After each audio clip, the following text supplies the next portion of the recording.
சாக்கடை சனியன், அதாவது அரசியல் அசிங்கம்.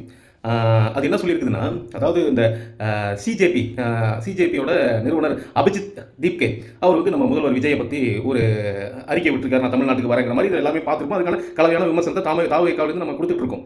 இது அவர் என்ன சொல்லியிருக்காரு, அதாவது மத்திய அரசு, அதாவது மோடியும் அமித்ஷா இவர்கள் வந்து யாராலையுமே உங்களை இறக்கி பார்க்க முடியல. தப்பேற்பட்டவங்களை இறக்கி பார்த்த அபிஜித் தீப்கே வந்து உங்களுக்கு நாங்கள் பூவால பாய் வைக்கிறோம், வாங்க வாங்க வாங்க அப்படின்னு கூறாரு.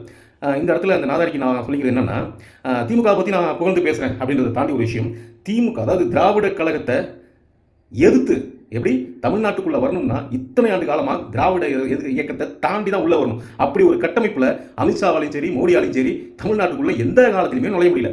அப்பேற்பட்ட ஒரு மிகப்பெரிய சக்தியாக இருந்து செயல்பட்ட இந்த திமுக இருக்கு இல்லையா, அதை ஒட்டச்சி ஜெயிச்சுட்டு வந்தது தாண்டா தாவேக்கா, என் தலைவனோட வேலை தாண்டா.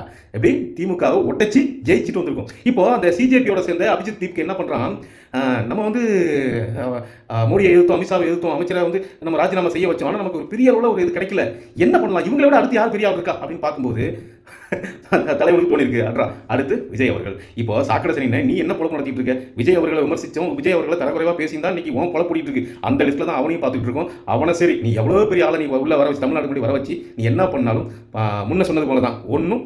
நன்றி.